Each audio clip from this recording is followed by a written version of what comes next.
Services District for Thursday, August 19th, 2021. And we'll have a roll call. Director Dye? Here. Director Clark? Here. Director Seaton?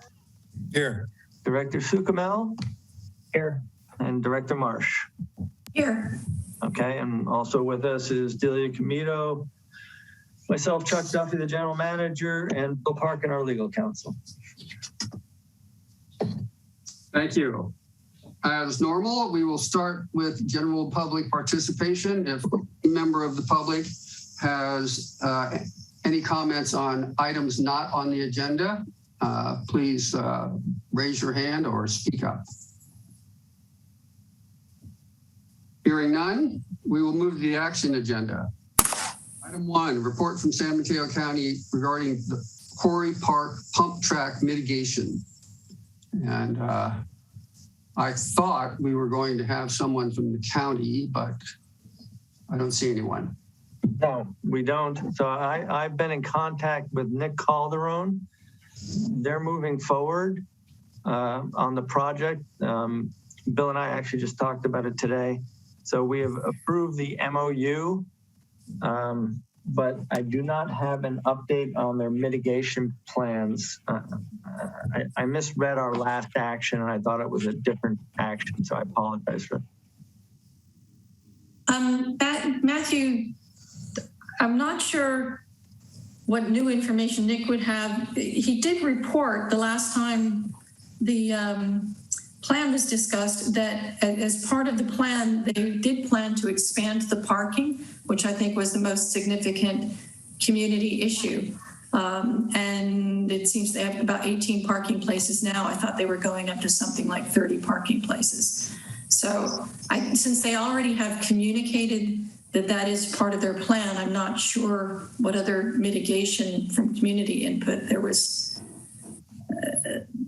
that they would need to do. I think in the MOU, the mitigation is actually related to any CEQA review and mitigating any issues. But it did, I think, specify that they listened to the community on any community impact. But my sense is that they actually did do that, and they made an addition to their plan because of that, because initially they didn't add parking in their plan. Barbara, would you like to speak? I asked for this report. I know that they have talked about increasing the parking and so forth, but one of our requirements that we added to the agreement with them was that they do what they could, and we understand there are limitations in mitigating the impacts to the neighborhood. I just wanted a specific report on exactly how many parking places they're going to add. I want them to know that this is important to us, that we agreed to fund this facility, but we also care about the neighborhood.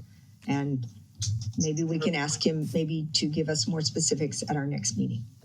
No, that's my fault, Barbara. I missed. I just thought it was a general update, so I will get that specific information. Delia corrected me earlier this week. I know Nicholas is very busy, but I would just like to hear.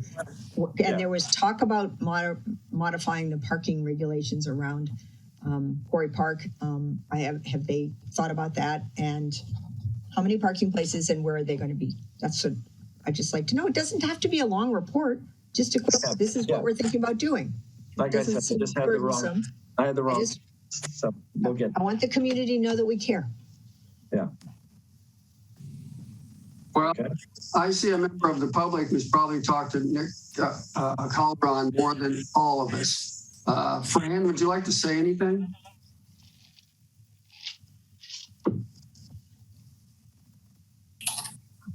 Who'd you ask, Matthew? Fran Pollard. Oh. She's muted. Fran, you're muted. Okay. Okay, hi. Can you hear me? Yes. Oh.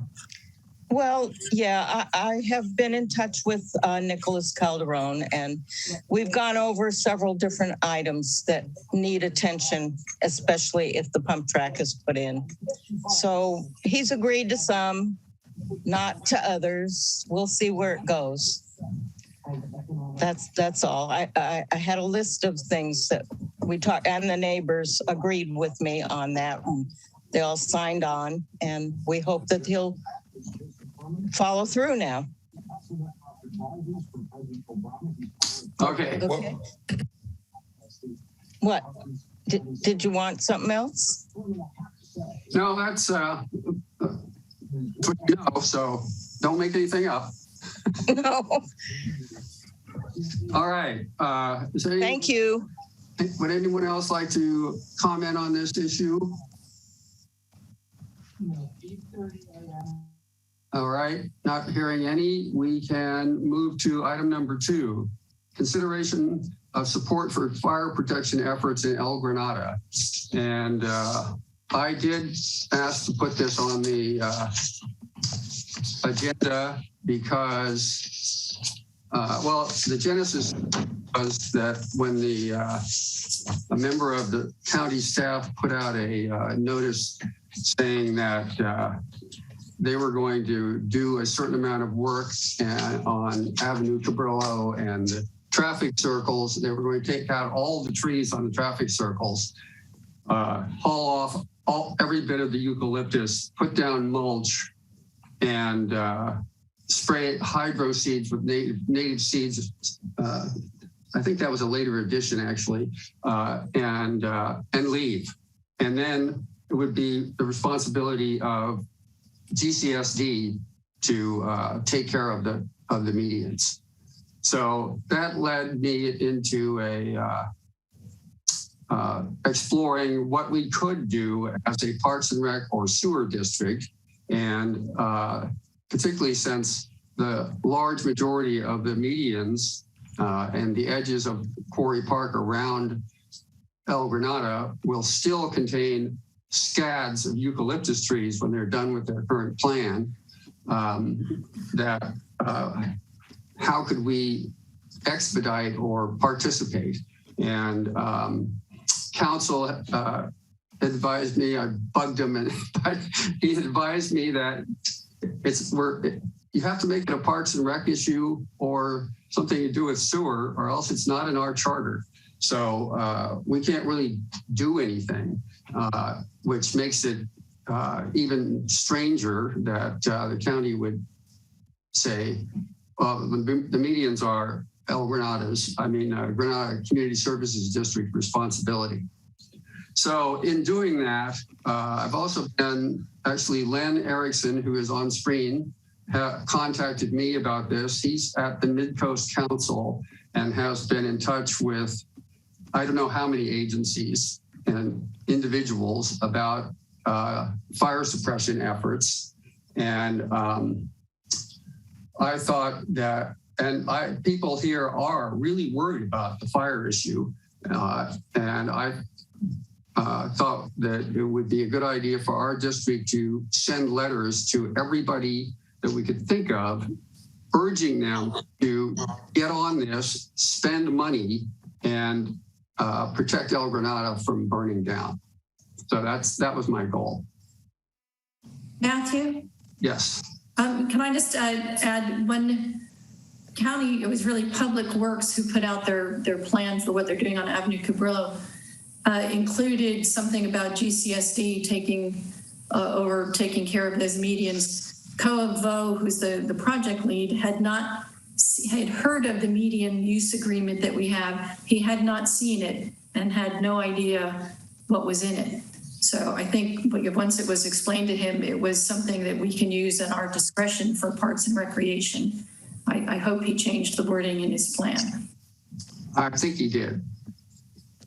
In our packet, in case people haven't seen it, is the latest that we've got from the county on their plan to do eucalyptus tree removals, and a map, an aerial map marked with the areas and designating what they're going to do in each one.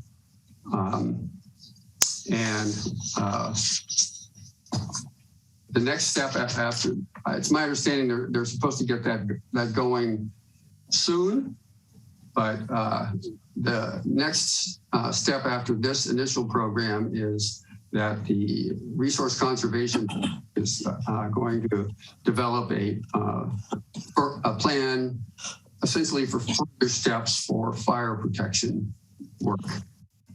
And I would like to ask Len Erickson of MCC if you'd like to give us more detail or whatever you'd like to say. You did have a hand raised from somebody else. You might want to take that question first.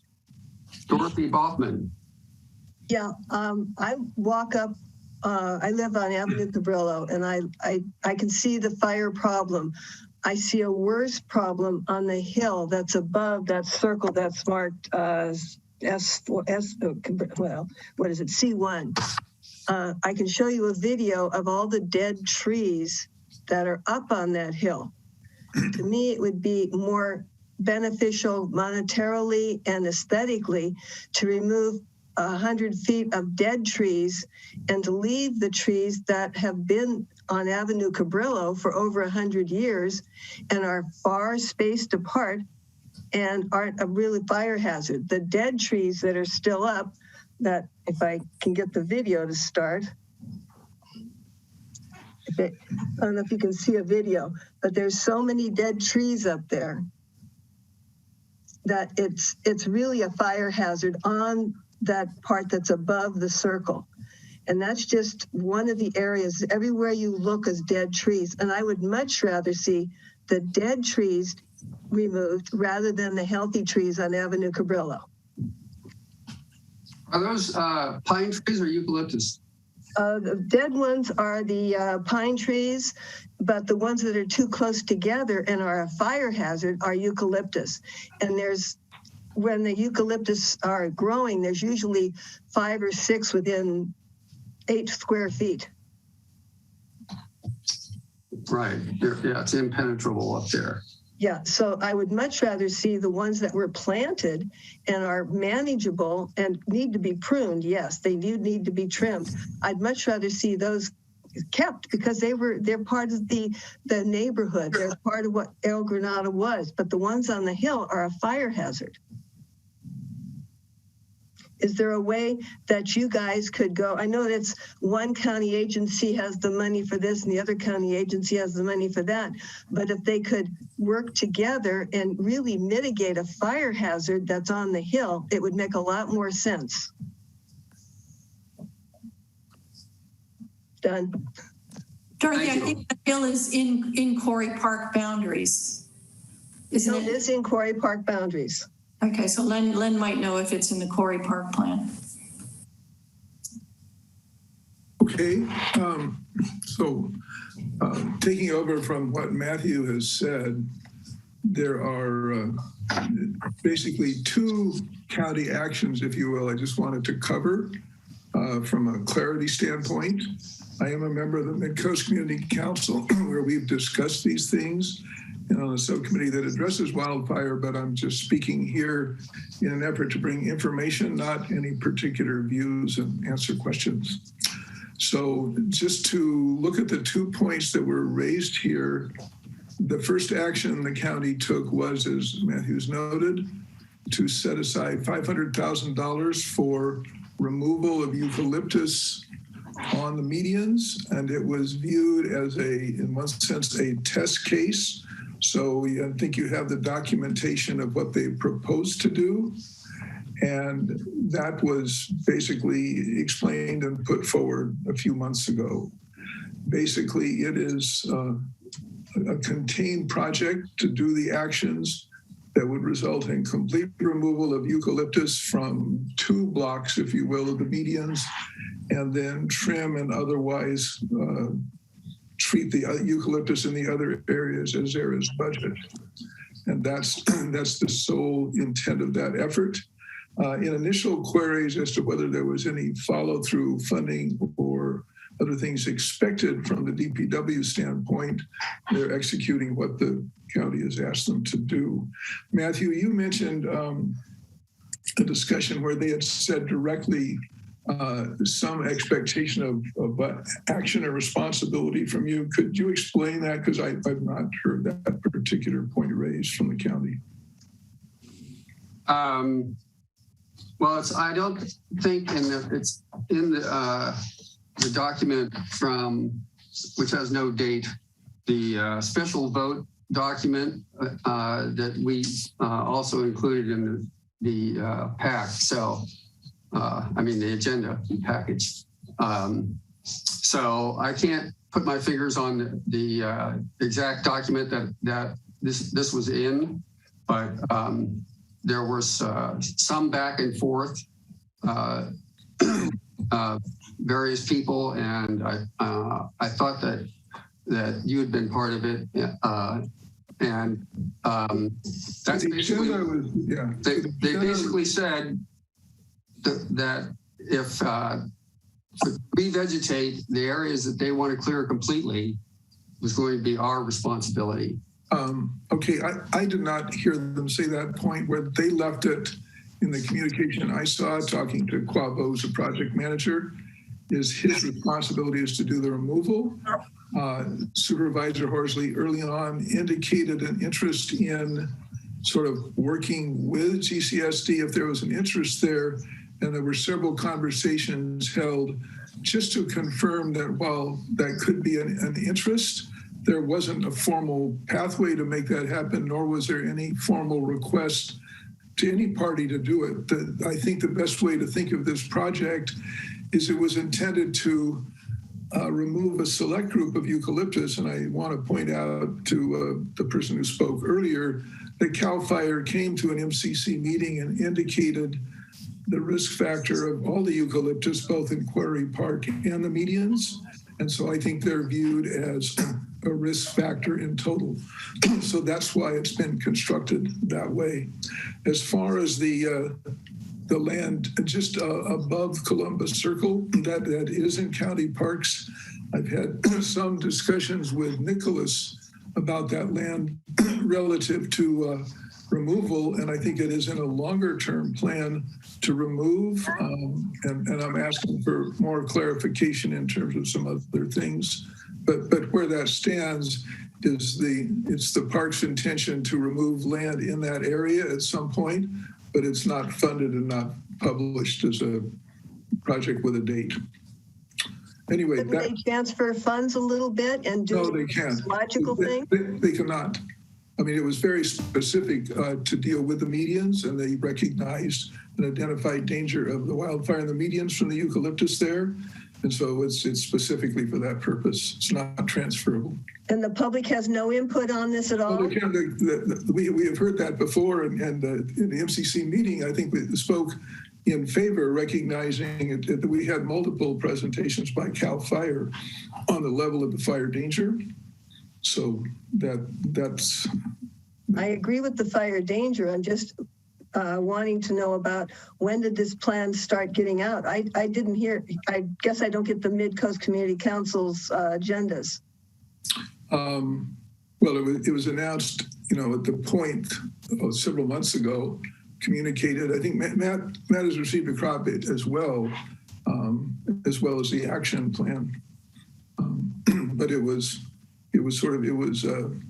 dictated and put forward as not as a plan for review, but as an action to be taken.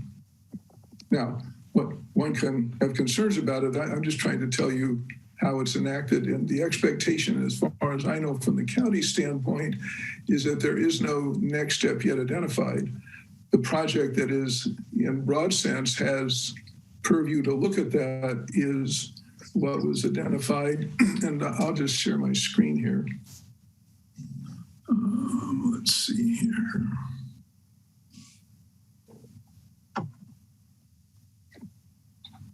Okay, so can people see this document here? Yes. Okay, this is basically a grant of $75,000 to RCD to conduct a planning grant effort, not to seek a particular funding for wildfire danger in Quarry Park and El Granada, but to form a basis and plan and documentation to pursue multiple grants that would do that. So it's considered to be a scoping or planning grant. This document is proposed to go up for final approval from the supervisors, and RCD is working on the RFP for a project that would go out for a bid to a consultant to perform on the project. So this is open. I would say more about it, but they have not published more detail than what's in this document. So the MCC's expectation is we will see a draft of the RFP that they would send out to consultants, and I think their goal is to do that within the next month. Can you scroll down a little bit on the background? Because this just says the $75,000. It doesn't specifically say it has to be the medians. No, this is the $500,000 was specifically for the medians and done that way, and Matt has that document. This is a broader planning effort to look at the whole of El Granada and Quarry Park with respect to wildfire danger and the different things that can be done to address it. So this is a very broad and open-ended proposal. And they're looking for a consultant working with people in the county, in the community, to develop these plans over the next several months. I think I sent this document to you, didn't I, Matt, at one point? And not this format, but yes. Okay, I can send it to you. Thank you, Len, for your time. And I know you have put in a lot of time on this fire issue, there are so many different agencies involved, and trying to keep the Mid-Coast informed where this is all going. Okay, will do. Yes. Thank you.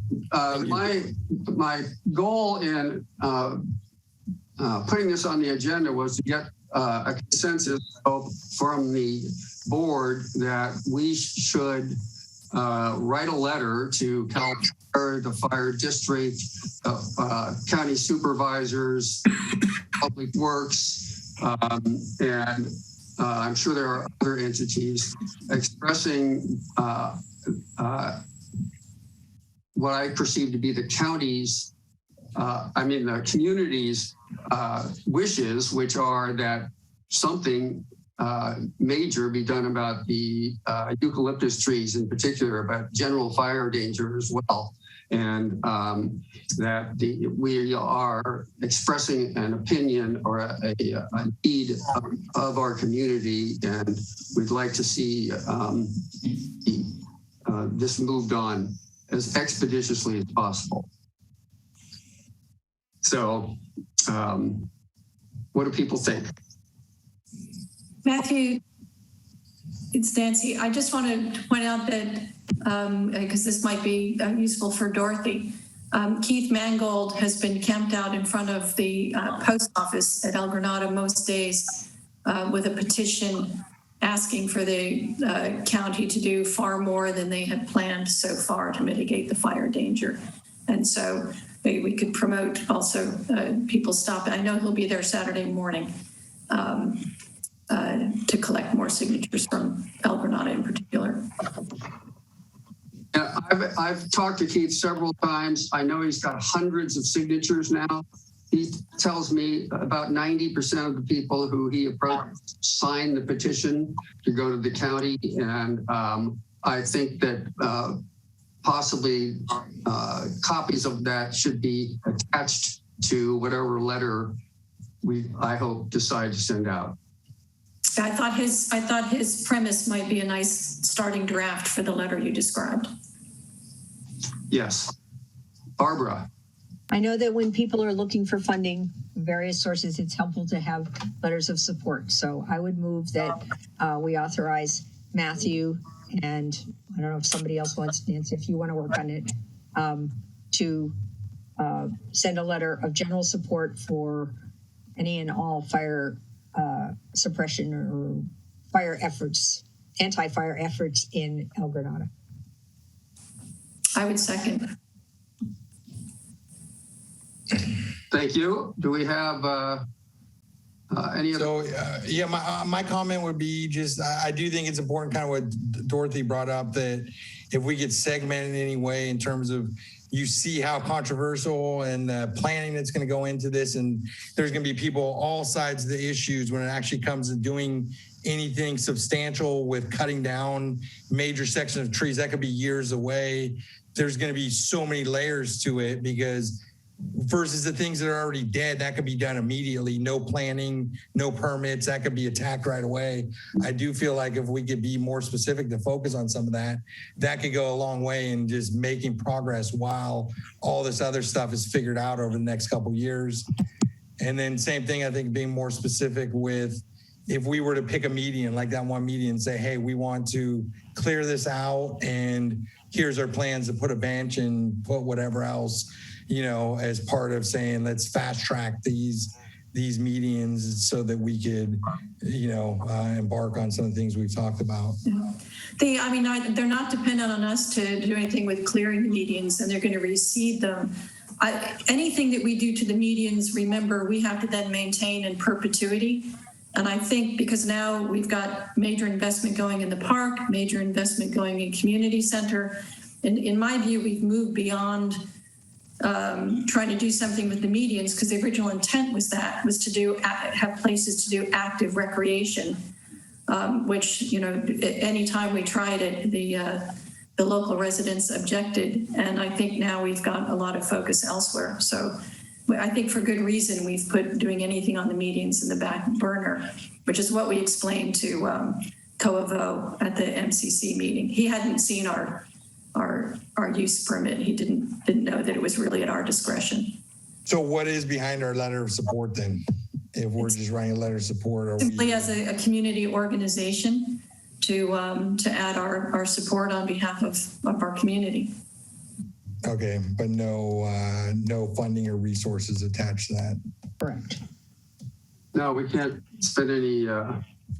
Unless we're making. Well, like I said, I mean, it could be a joint project where we say, okay, this is going to be the one median back when everything was talked about, where you guys fast track it, get it ready, and yeah, in perpetuity, we're going to maintain this bench in these areas. You know, obviously you guys are still responsible for anything that's danger, falling down, whatever, but it fast tracks one of the medians to say, okay, this is one example of the GCSD, the charter would, you know, when it came to fruition. Can we ask Len to stop sharing his screen so we can have I'm sorry. conversation back? And then I understand this, but we also have a vehement opposition from neighbors on another median for any activity by GCSD on there. And I agree with Nancy, we have our plate full right now. There are constraints on what we can do. But, you know, it does help to have community organizations in support. And my motion is just to write a general letter of support for fire abatement and suppression efforts in El Granada. So that's where I Michelle had her hand up, I noticed. Yeah, I agree with Director Dye. We don't have fire suppression expertise or experience, so I don't think we can get into trying to tell the people who have that expertise, how they should go about what they need to do. So I'm online now, and everybody online right now needs to become a CERT, a community emergency response team person, and at least, you know, be on the Coastside CERT email, go to coastsidecert.com. So the trees are not the problem. It's the houses. And you have, I'll drop a couple of links into the chat. And I mean, home hardening needs to be where the focus is. There is no mechanism for the county to cough up a bunch of money to chop down eucalyptus trees. And I'll drop in another thing from the chat about how there were 5 neighbors that got together and they did this great eucalyptus, cutting permit on El Granada Boulevard up at the Highlands.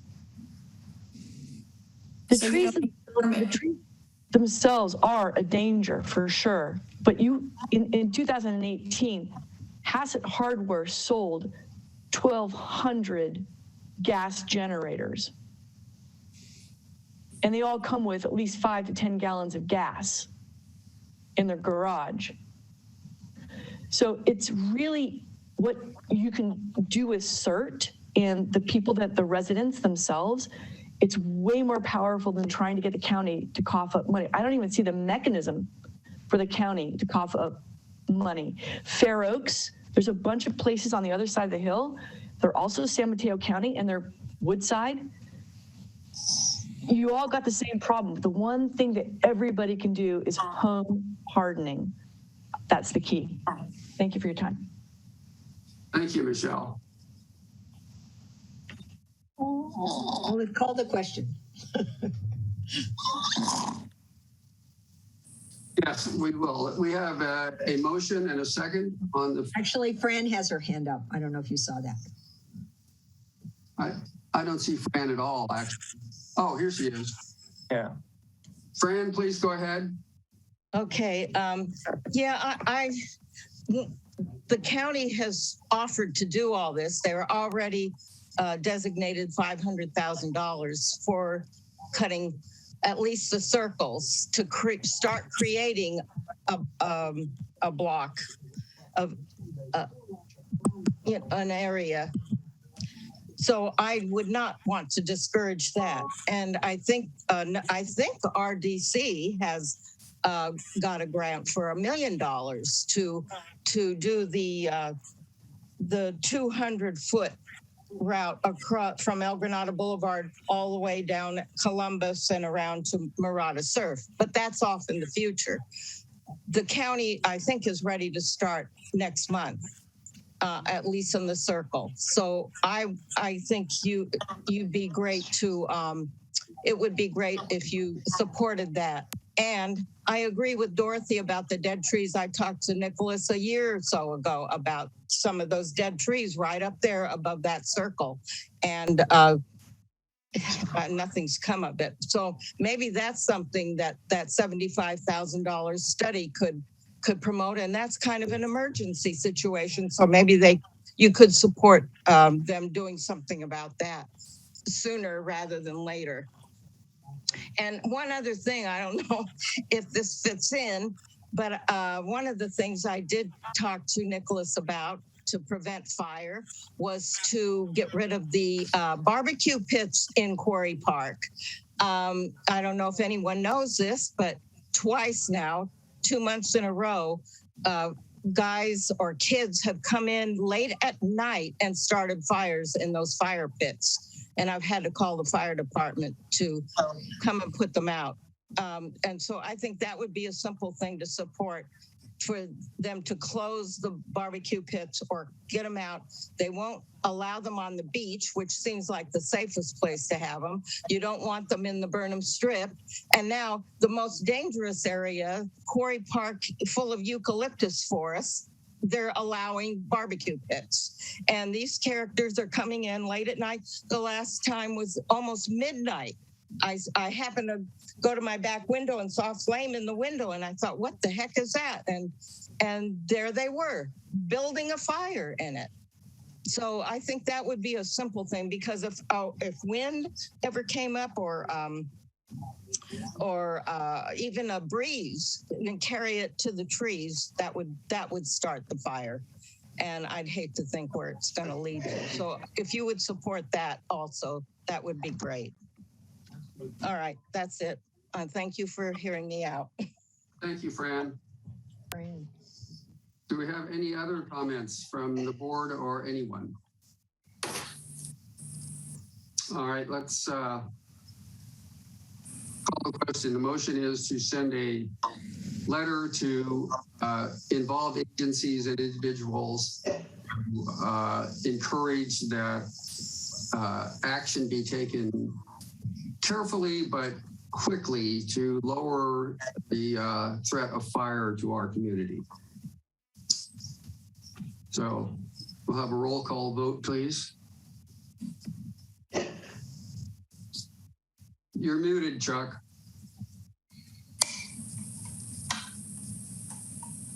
Just killing time till September. We don't have to do this.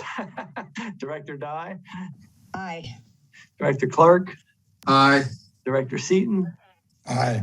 Director Sukamel, Aye. and Director Marsh. Aye. All right. Motion carries 5-0. Thank you. We will now move to item number 4, public hearing to approve fiscal Nope. 21, Number 3. 22. Matthew, you skipped 3. Oh, you're right. Sorry. Item 3, report on parks and recreation activities. I don't know who will take the lead here. Pat Tierney's on. Hello, everyone. I'd just like to report on parks and recreation activities we've completed so far. And then Nancy, I believe, is going to talk a little bit about proposal for September 18th. We had our first family movie night on July 24th. It was reasonably successful. We had about 40 to 50 people in attendance, even though it started at 8:45, almost 9 o'clock. And so that was part of the challenge, was the late hour in which it started. There were not, looking at the crowd, there were not a lot of real young kids in attendance. So that's something that we probably want to consider in the future, is what time we need to start the movie. But we had extremely good cooperation with San Mateo County Parks. They had 4 rangers there. They had a pumper truck. They provided a generator, all these things at no cost, as well as permitting the whole event. So we had tremendous support from them. We had good support from the community. It was a fundraiser for Composite, which is a local boys and girls junior and senior high mountain biking club. They put on a brief demo. They had a table. They talked about, at the table, they were willing to talk about the pump track at Quarry Park. And Spangler's, can't forget that, Spangler's Market donated candy for them to sell at the event to raise funds. So it was really a community event. In addition, there were volunteers from the community that stayed the whole night, helped us set up and take down at, dark 30. So, for all those reasons, I thought it was reasonably successful. We also had a history walk. No, a nature walk. A nature walk, excuse me. That, Barbara, how many people did you have at your nature walk? I think we had 6, 22 signed up. 22 signed up and 6 were there. That was a similar situation we had with the movie, where we had over 120 register, and a lot less than that showed up. So we're learning, what that means, the registration means. And so we did So if I can just say that there's a history walk this Saturday at 10. Nancy, Marsh, and I are going to do it, and we have room for a lot of people. And people just show up at 10 o'clock at the sign on the park sign on the Burnham Strip, and spend 45 minutes to maybe a little bit more, depending on how many questions people ask, and walk around and learn a little bit about the history of El Granada, railroad, the park, all that stuff. It'll be fun. Nancy, did you want to talk about September 18th? Yes, actually, two things just quickly. I believe we still have on the docket September 11th, a cleanup on the Burnham Strip in cooperation with Sea Hugger. And then I was at the movie night with Pat, and we had agreed between us to do the first one, learn what we learned. I agree, actually, when they've been done in the past, I realized they've been done in late August and later, because with in early July, the sun set so late the movie didn't start until quite late, and it was quite chilly by then. We still had about 55 people. So our plan is to do another movie night. It was great working with Beach Break Entertainment. As Pat noted, the cooperation with SMC Parks was really terrific, and other connections to the community. And so we've engaged Beach Break to do another movie night on Saturday, September 18th, later in the year. So we'll be starting the event at 7:30 instead of 8:45. The movie is E.T., which I'm excited to go see again outside. It's probably new to the last 10 years of kids. But so September 18th, 7:30, it's in the meadow that is right off the parking lot. So unlike in prior years, you don't have to schlep your chair and blanket all the way down to the quarry. It's very convenient to the parking lot. Pat had reserved the parking lot for disabled parking, and the rangers were organized to have people loop in and out of the parking lot. But we also encourage people to walk or ride a bike or pull their wagon to come to the park so that they don't have to park. We won't have that many cars. So we look forward to having everybody there. We made kind of a general decision to go forward with it between Pat and Delia and I, and let's try one later in the year and see if we can get more people out to come when it's warmer and earlier. And again, San Mateo County Parks is providing a generator, this time 2 rangers. So they're cooperating as well. Yeah, that's great. We also, now that school is in, we'll notify the El Granada School PTOs and the other schools if we can find contacts to generate more awareness amongst the population of people with kids. To mention, we're waiting for Rick to produce a flyer for us, I guess, so that we can get the advertising out there. I'm really anxious to get that going. So I'm going to be bugging him until we can get what we need to get from him on that. Great. Is there going to be another fundraiser this time? Do you know? I've heard secondhand that the surf club is interested.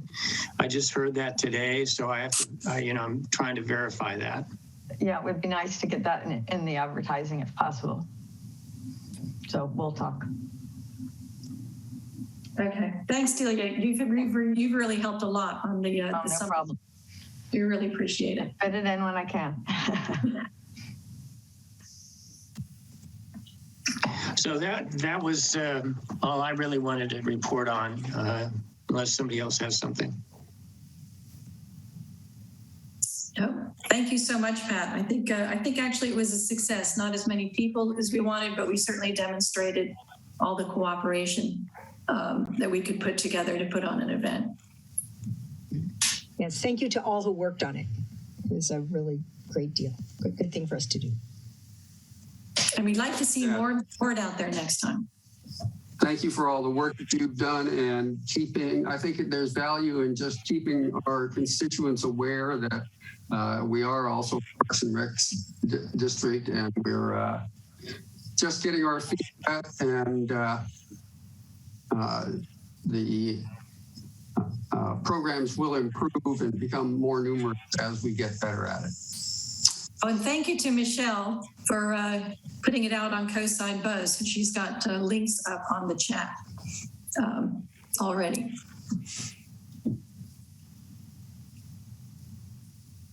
Right. Okay, we're now we'll go to item number 4, the public hearing on consideration to approve fiscal year 2021-22 district budget. So I'm opening the public hearing, and we'll take any public comment that anyone may have. Could I just mention that this was adjourned from the last meeting? It was not advertised for this date, just so you know. Yes, thank you. Hearing no wish to comment, I will now close the public hearing, and Well, go for it, Chuck.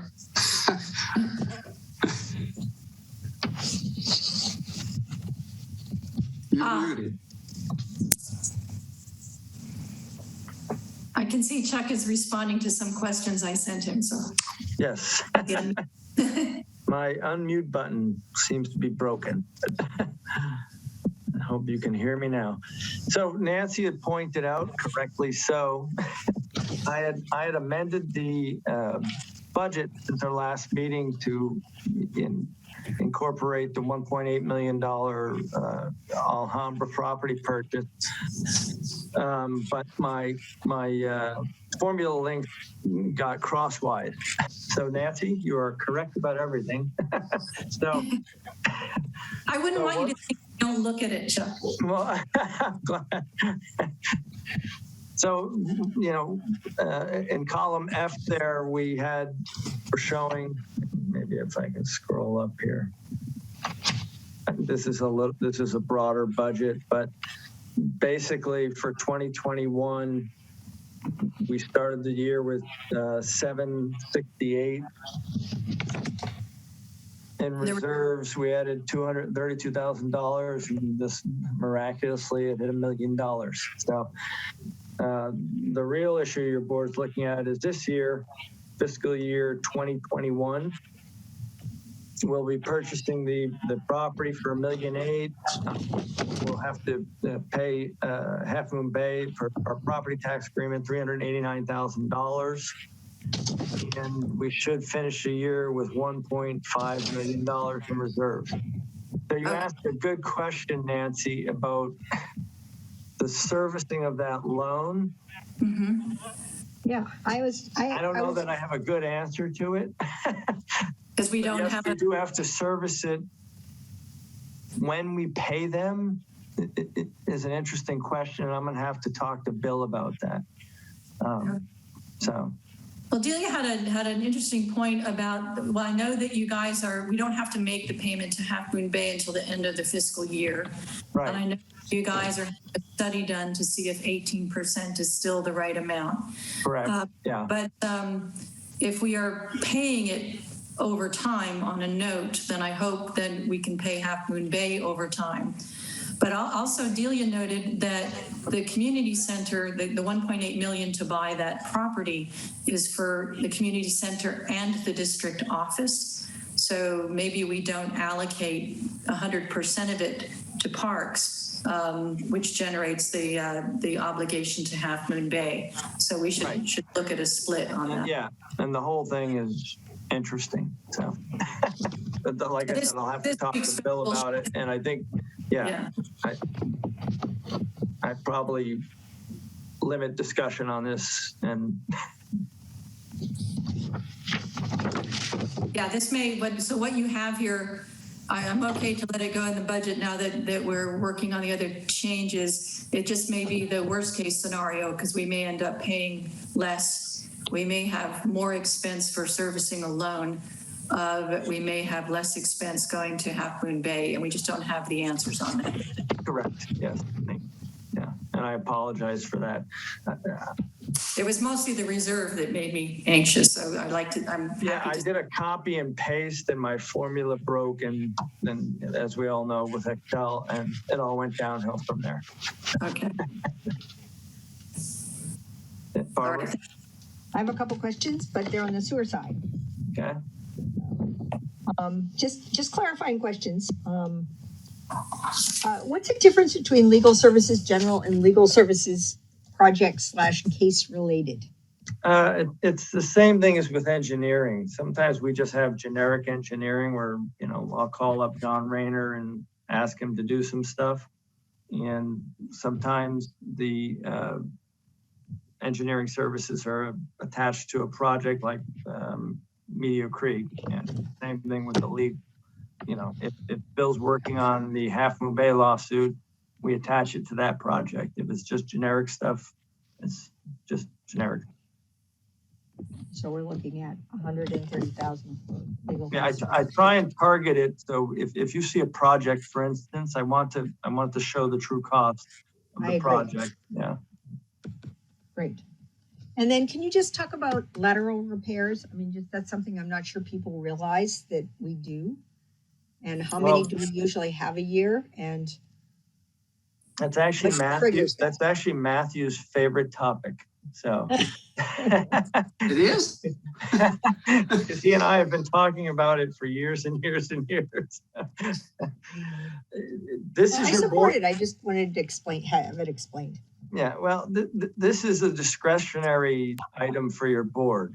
And, you know, it's kind of funny when some years when it's high, it becomes a hot topic. And then when it's low, it doesn't. But your board legally does not have any obligation to fix laterals. So cities do have actually an obligation because they own the right of way in the street. So they have an obligation to fix their lateral that's in the right of way. We obviously don't have a right of way that we own, so we have no obligation. Your board has historically spent the money to fix the laterals, but you don't have to. So It is in our ordinance code, which is why we do it. So Right. it would require, Yeah, no, I'm not Yeah. objecting to it. It's just when people have a problem, they're responsible for fixing from the lateral into the house. But we do it from the street to the, if they have a property line clean out, if they have a, you know, we're legally permitted, there's certain requirements that they have to meet in order for us to do that. so we do the piece from the actual pipe in the street to Yeah, the house. from the property line clean out to the main, yes. And then when we did all the recent sewer work, this year's capital improvement program, we replaced laterals as a part of that as well. That's correct. So would that be in this budget or in the project budget? no, that's in the broader That's the project. project budget, yeah. But the district has had this on its books as far as the ordinance code for many, many years. I think it goes back pretty far. So it's always It's good. been It that way just- as far as I know. It's a benefit for our residents that we do that. So, right. Connection fees. How many connection fees does $28,000 pay for? More or less, just ballpark.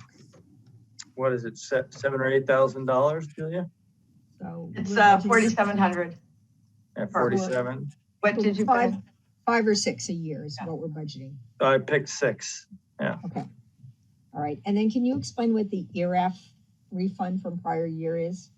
That's your favorite topic. It's a mystery. So ERAF is the Educational Relief Augmentation Fund.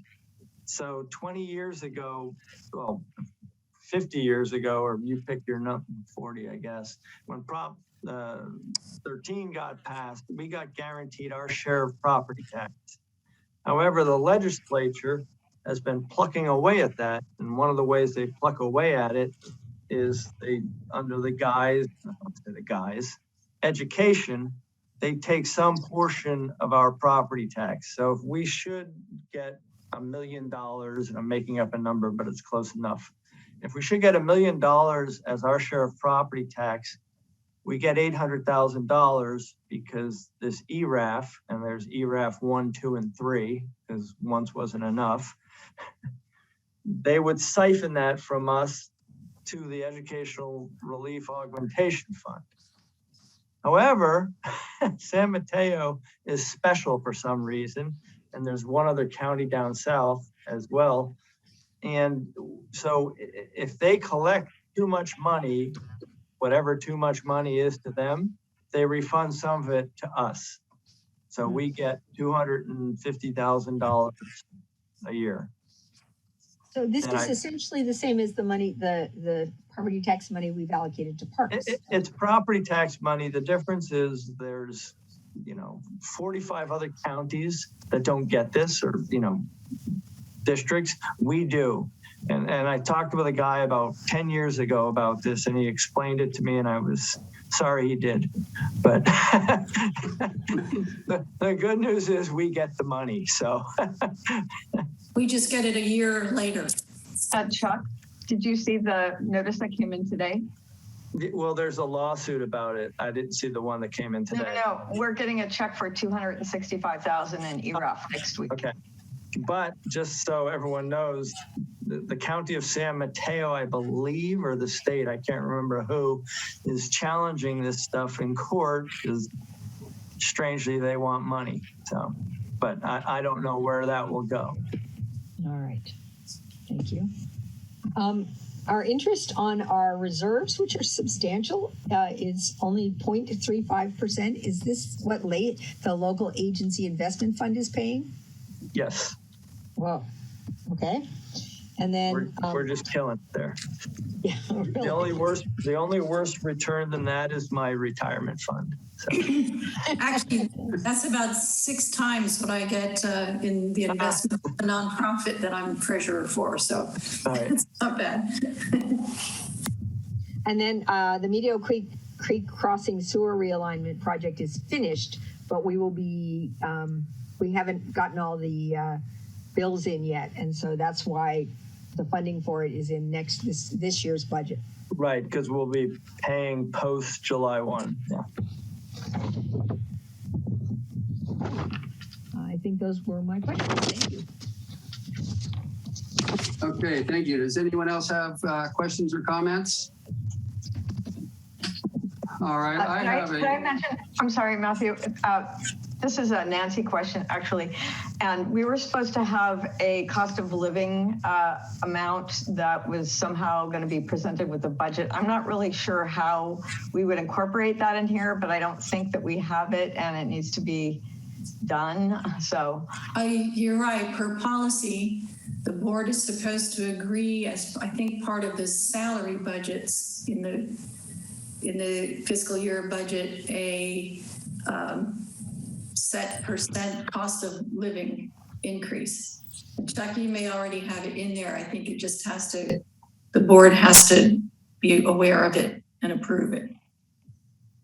I don't remember that, but you may be right. I would have to look back at our policy manual.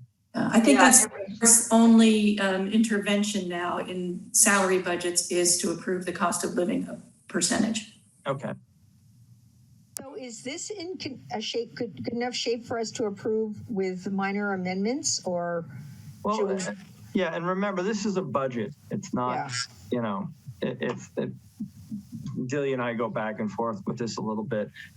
If I'm off $4,000, you know, it's a $2 million budget. So it's. I was a general manager. I get it, Chuck. Right. It's not a rule. It's more like a guideline. Exactly. And I always say that, you know, people say, well, if you have this budget, that budget, I go, you're either frugal like me or you're not. And, you know, but yeah. If you're an accountant, every one of these lines is a rule. But if you're a general manager, this is a guide. Right. Exactly. That's a good way to put it. Yes, but it'd be good to have a document that at least is correct with all the things we've talked about. So yeah. No, so this the corrections I made with Nancy's stuff and all this up, that will go into the permanent record. Yes.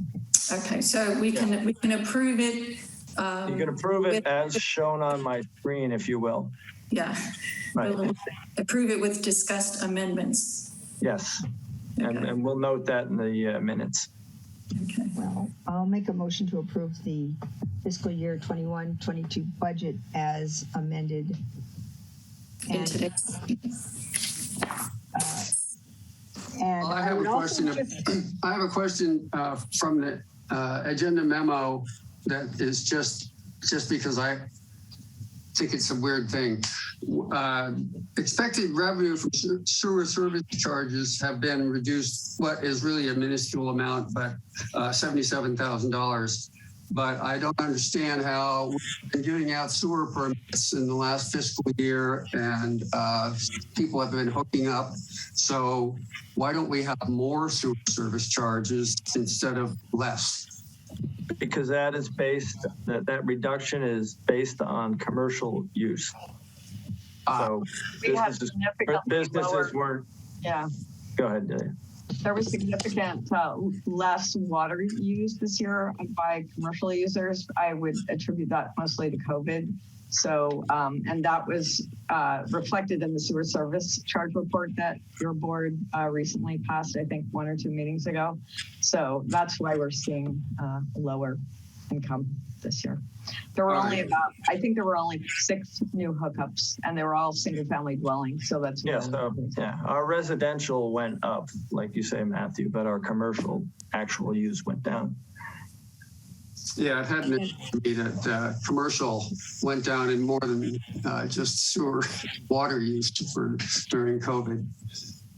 Barbara, you had I just had one more comment which I wanted to make, which I wanted to point out that of our total budget, $1,700,333. No, $1,733,639 is what we are budgeted to pay Sam next year for the operation of the plant. So it's a major, it's by far our largest expenditure. Yeah, there's something like 70% or 75%. I can change it a little bit each year. Yeah. And it's likely to go up because Sam is spending money on the BOD plant process issues. Yeah. And we will pay 20% of more or less of any costs. So did I make a sufficient motion? Yeah, I think you did. Yes. Yes, you did. We have a motion and a second on the floor. The motion is to approve the budget as presented. No, as amended. As amended, and with recognition that it's spot on. So, do we have any other comments? Did we get a second? I thought that was you. Oh, I will second. I think I was going to second, and then you had a question. So, okay, now it's seconded. All right, thank you. All right, let's have the roll call, please. Director Dye. Aye. Director Clark. Aye. Director Seaton. Aye. Director Stucamel. Aye. And Director Marsh. Aye. All right, motion passes 5-0.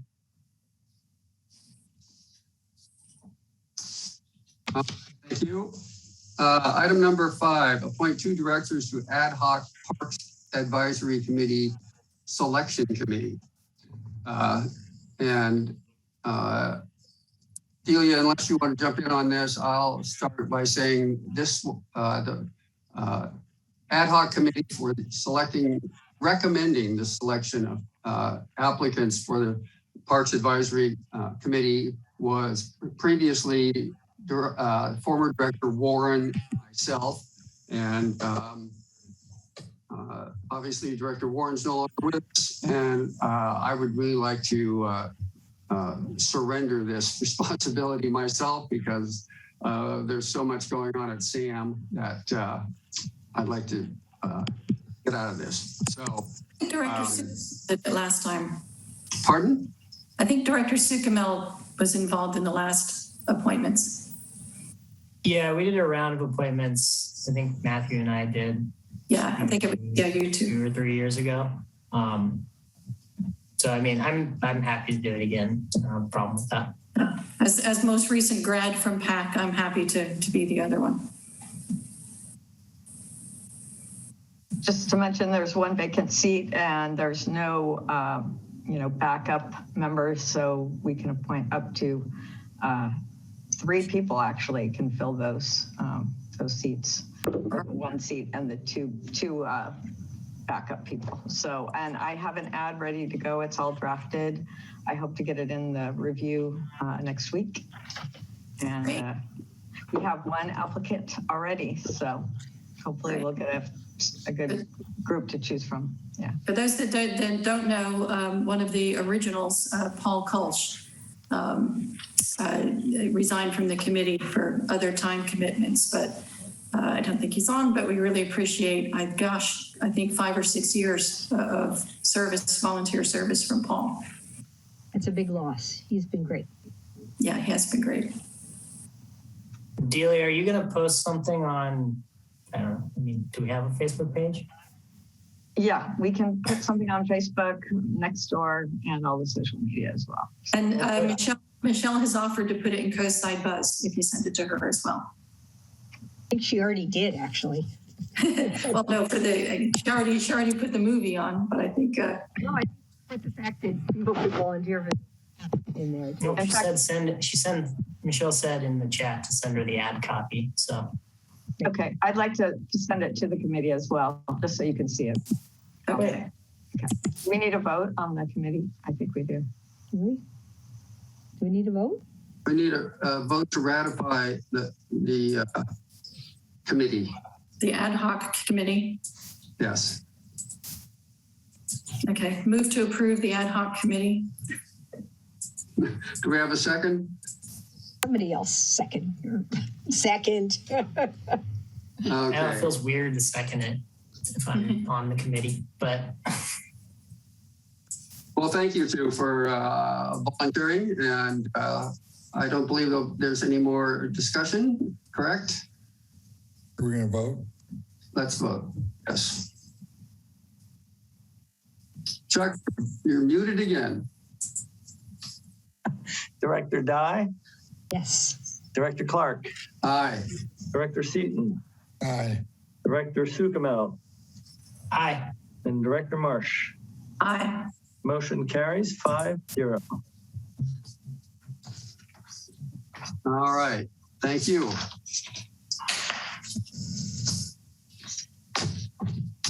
I hope we get as good an applicants as we did the last several times. The pack has been really valuable. Good team. Number 6, report on Sewer Authority and Mid-Coast Side meetings.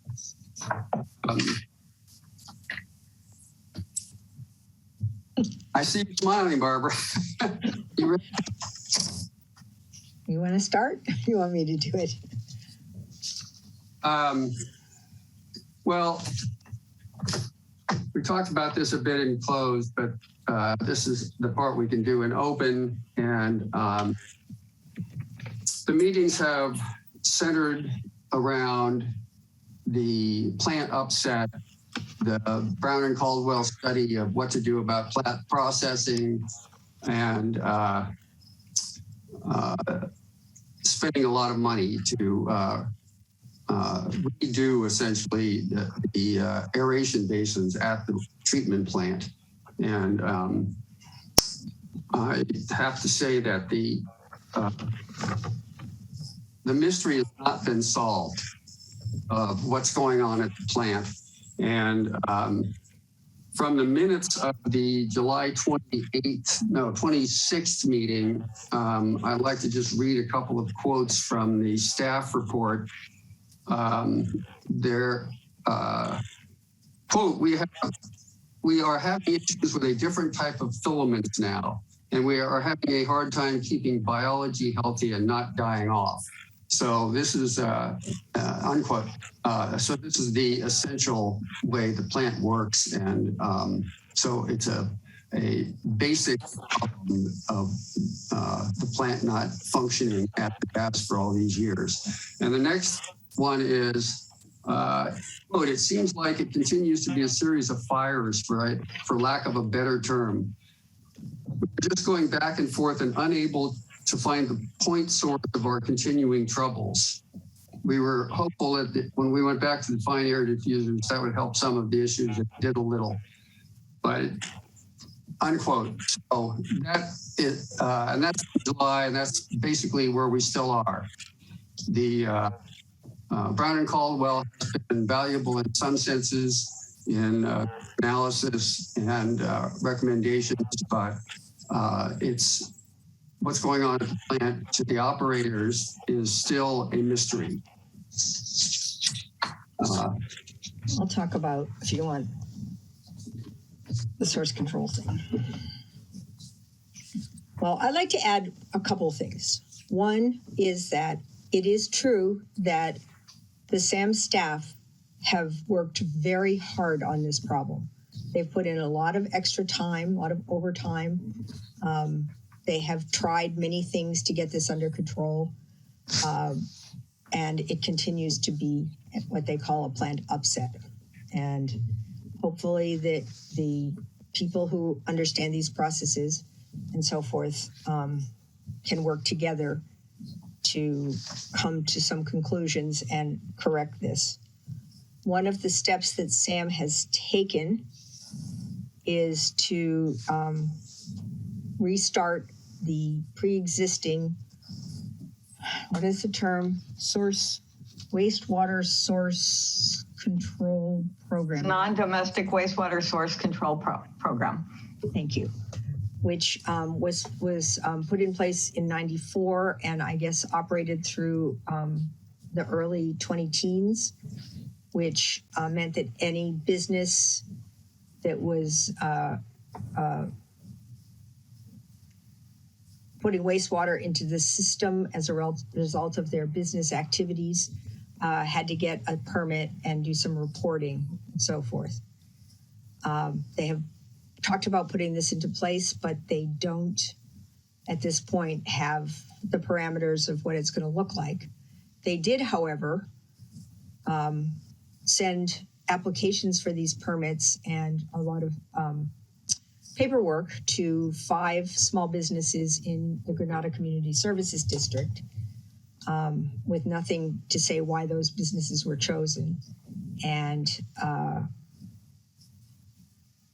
also with a requirement that they sign something agreeing to pay all costs, with nothing that gave them any idea what the costs would be.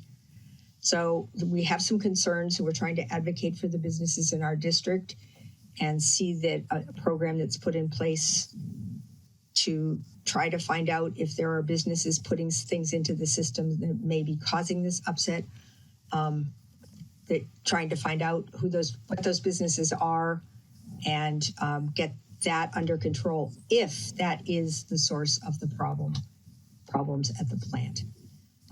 We have a SAM meeting next Monday, and there will be more open session discussion of this program and some of the issues involved in the plant upset at that meeting. So if people are interested in following this, it might be worthwhile to watch the SAM meeting next Monday. Is there anything else I should say? I think that kind of sums it up. We are working with the businesses in our district to provide them with information and about when meetings are and so forth. So we can hopefully I guess program in place. I guess I'd say I think they've targeted the breweries, and I don't think there's a lot of data other than theoretical behind that. That's disappointing. The breweries here are very small and run by very environmentally minded brewmasters who send their grain to pig farms and send all their yeast to the landfill. So we will see what happens as this whole situation develops. It's too many people Googling things is what's happening. But so I know there's a lot of people who are working hard trying to solve this problem. Anything else, Matthew, that we should say? Oh, I will say one other thing, which is the collections. The report from Sam on collections is I think we had 3 service calls in July, and they were all about TP backed up in the lines. And I think this is a result of lower flows. Everybody's conserving water. And so people are getting backups. So that's a concern about if that's going to keep happening.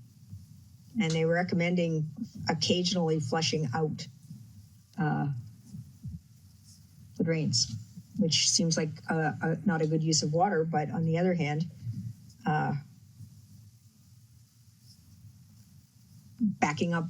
pipes backing up is not a good thing either.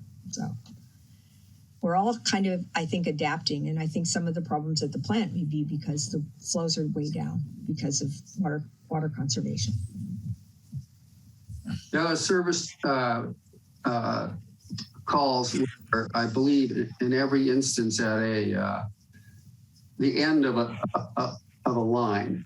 So it's like the last person that puts into a certain main has only whatever they put themselves put into their lateral to flush it out and keep it clear. And since people are using less water, the people at the end of the line are having this problem. And as Barbara said, the SAM advice is use a little more water. So occasionally, yeah. I don't asked in the chat if Sam recommends any particular toilet paper, like 7th generation or one of the ones that's not so dense. I don't know. We can ask. We will ask. I don't believe they've taken that step, but they're very much against flushable, non-flushable wipes. Even if they say flushable, they're all non-flushable. There's no such thing as a flushable wipe. That's right. And you should, if you go into the pump station after they've deragged, they have this thing full of yuck. Oh my God, it's horrible. Anyway, so that's our report on salmon. We will be looking with interest to see what develops in terms of applying this program equitably and finding a solution to the plant upset problems. And it is going to cost us all more money. Yes, this thing's already cost, I mentioned $600,000, and we anticipate that will double. So it's a big deal. It's going to impact, we're a small district and the whole thing's a small system. So individual ratepayers are probably going to look at some higher bills. But not this year for GCSD. That's what reserves are for. Yes. All right. Thank you, Barbara. We are now at the consent agenda, which is item 7, July 22nd, 2021 special meeting minutes. Item 8, August 3rd, 2021 special meeting minutes. Item 9, August 2021 warrants. Item 10, June 2021 financial statements, and item 11, fiscal year 21-22 tax roll assessment for the integrated financing district. Would anyone like to pull any of those items for questions or discussion? All right, can we get a motion to approve consent? Come on, somebody else other than me. I so move. Second. Okay. This is consent. No more discussion. Let's have a roll call, please. Chuck muted. Director Dye. Director Clark. Aye. Director Seaton. Aye. Director Sukamel. Aye. And Director Marsh. Aye. All right. Sorry, Nancy, you moved down on my screen. You know, you can move people around. You can drag them. Yeah, but you moved just inadvertently. It was weird. Okay, motion passes 0. And now we will move to item 12, report on seminars, conferences, or committee meetings. Do we have any? No. No. Item number 13, attorney's report. No report. No report. Thank you, Bill. Item number 14, general manager's report. Nothing further. I would, however, Delia reminded me earlier this year that she's just completed her 22nd year at the district. So I want to thank her for all her dedication and hard work and all the great service she gives all the board members and all our ratepayers. You just does a phenomenal job. Really appreciate it. Thank you, Chuck. I appreciate Really it. well done. Can't believe it's been 22 years. Oh my God. I just gave you an applause emoji. Thank you, Claire. Thank you for all your hard work. The district's lucky to have you, Delia. Definitely. Yes, thank you, Delia, for all your time and work. And, you know, Sam, every time any SAM employee has another anniversary, it's in the very beginning of the agenda packet, and you could toot your horn a little like that, if you'd like. I don't need it. All right. But thank you. I appreciate it. Thank you. And now it's your turn. Item 15, administrative staff report. Well, I would say nothing further. I do just want to mention we have the sign up. I think it's working out on the Burnham Strip. I'm very happy. Barbara has also been out there to check, and I think, you know, as long as we don't have to do any more of those cleanups, that would be really, really nice. So that's really all I have to say. So I have two questions for her. Well, I just wanted to comment that it looks like our most recent homeless guy who's been staying on the Caltrans right away because he knows he can't stay on our property does not seem to be there currently. So that's interesting. And also, were you able to reach Kennedy Jenks and get Devaney to clean up their yard? You know, they've cleaned up their yard, but now all their fences are down and it looks really messy. Oops. Sorry. I spoke with John Rayner the day that I spoke with you, and I haven't heard back from him. If there hasn't been any movement out there, I'll follow up with him first thing tomorrow morning.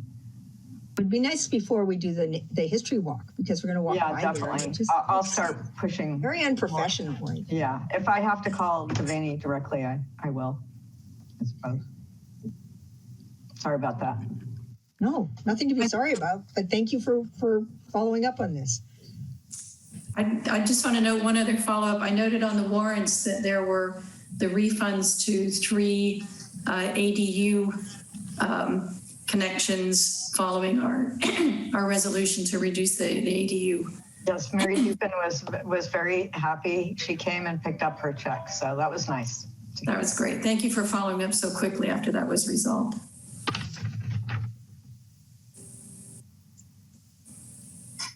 All right, thank you.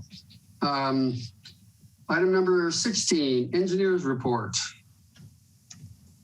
I don't know what further we've got. The good news is they finished both projects. So they finished the CIP sewer line replacement project and the Meteor Creek Crossing project. I think they've got a couple more things to do on that one, but I don't think they're material.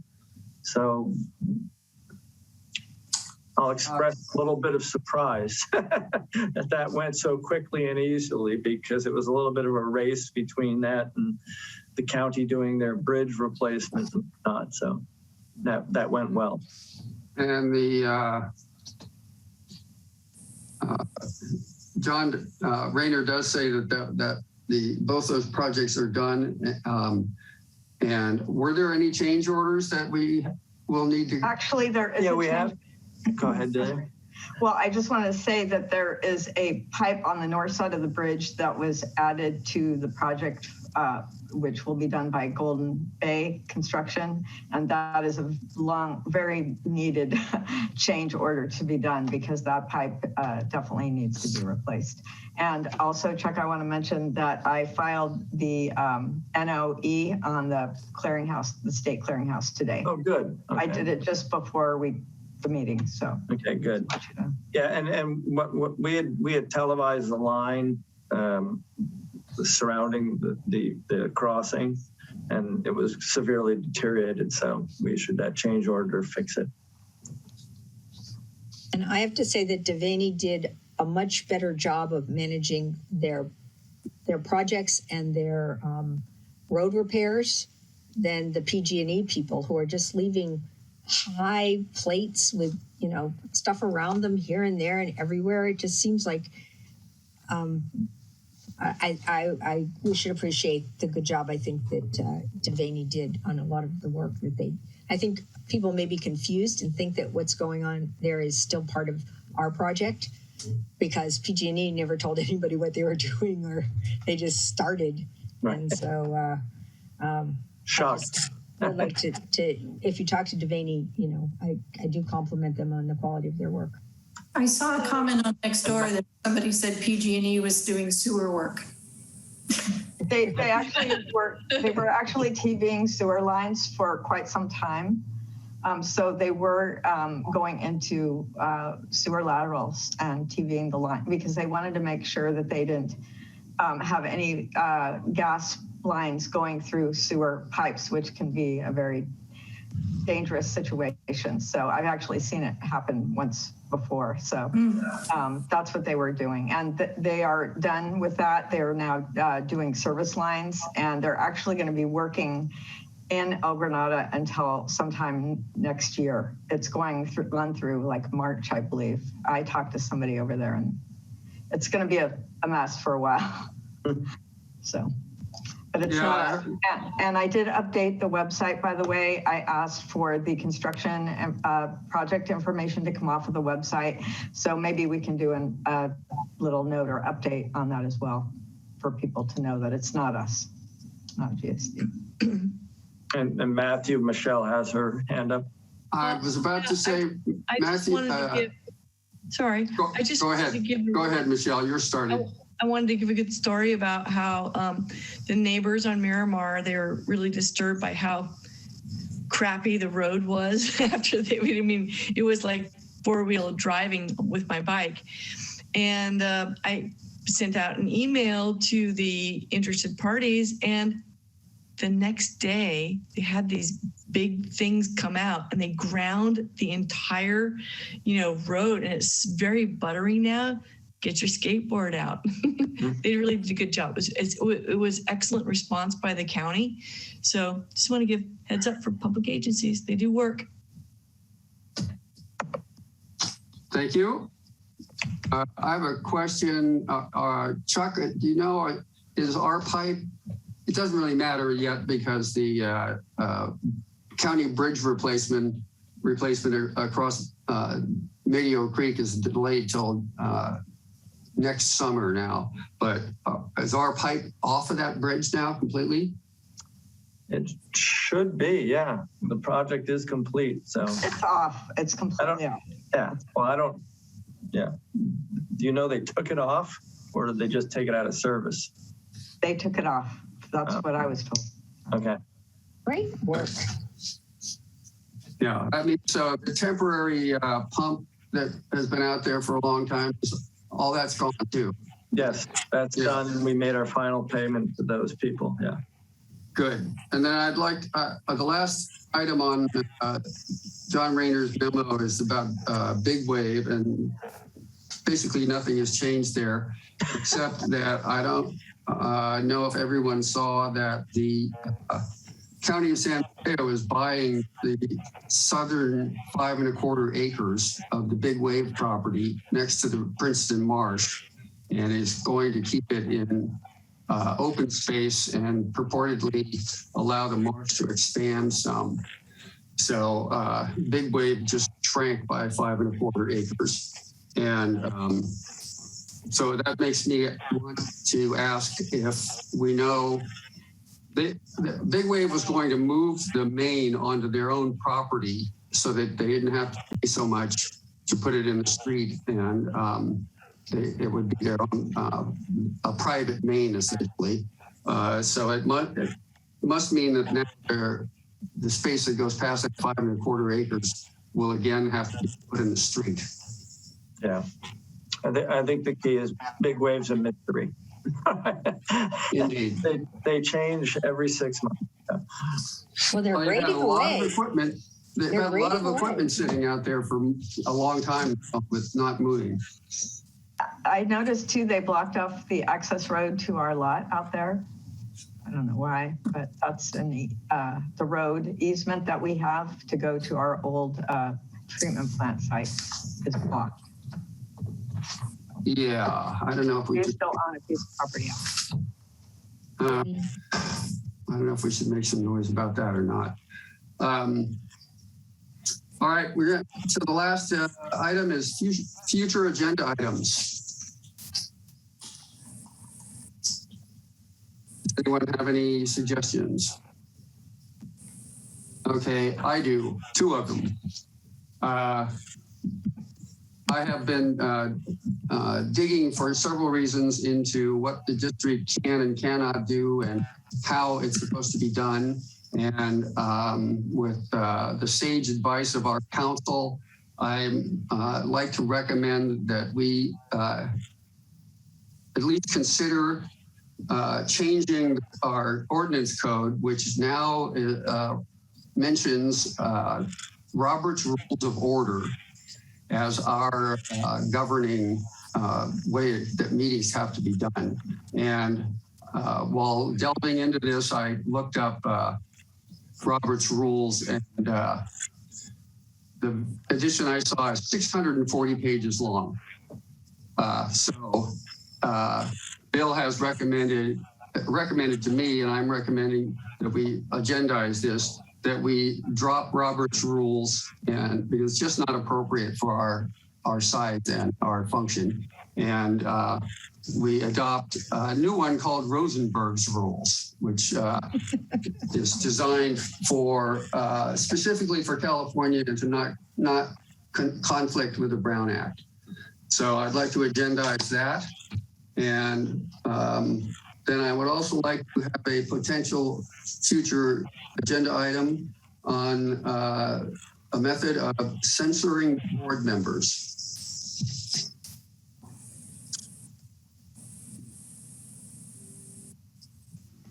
And that's that. Okay. And I still want the report on parking places like Quarry Park, what the plan is. And even if they haven't decided yet, I can wait another month, but I would really like to know. No, I'll just email. Yeah, I'll email Nick. Yeah. And one that I've asked for multiple times is consideration of cost sharing all the way, consolidation, the whole continuum. So I've asked multiple times over the last couple months if we could just look at that. That'd be great. Could you say that in a few words, please? Exploring member agency cost sharing continuum.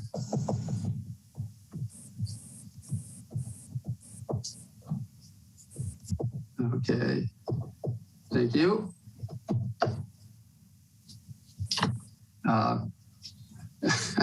Well, okay, unless anyone else has any other comments, this meeting is adjourned.